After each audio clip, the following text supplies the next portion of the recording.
Welcome to Today Update. Please subscribe and check notification box to get all breaking news alert. U.S. military officials sought permission to send an armed drone near a patrol of Green Berets before a deadly ambush October 4 in Niger, but the request was blocked, raising questions about whether those forces had adequate protection against the dangers of their mission. New information shows the Green Beret team was part of a larger mission, one potentially more dangerous than initially described, and one believed to merit an armed drone.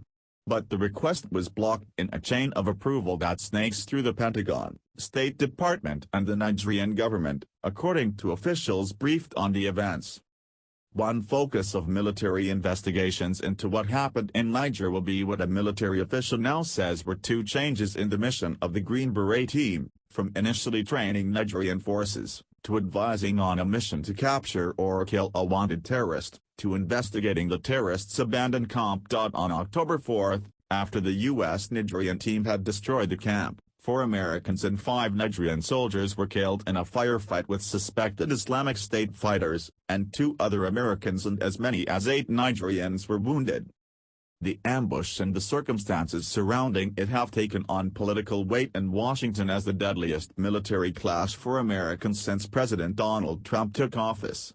Senator John McCain, Arizona, chairman of the Senate Armed Services Committee, has pressed for more information, and a public spat broke out about condolence calls by Mr. Trump. The drone request suggests that military officials were aware of a change in the security landscape in western Niger, where more than 24 previous patrols had been conducted without incident. Intelligence indicated a low risk of enemy contact, and there had been no enemy attacks on U.S. forces there for the past year, according to officials investigating the incident.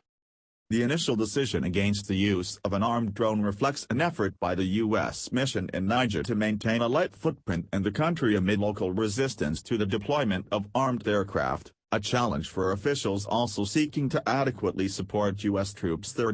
After the firefight broke out on October 4, some military officials also wanted an armed drone, but it is unclear if one was in the area and whether any request was made, according to a military official.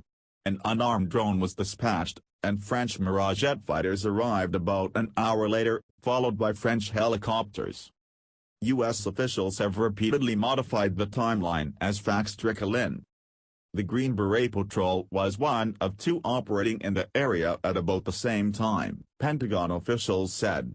The second consisted of an elite commando team specializing in missions to track down wanted jihadists. Both were involved at the time in a hunt for an associate of Adnan Abu Walid al-Sahai, the leader of Islamic State in the Greater Sahara, according to current and former officials briefed on the events.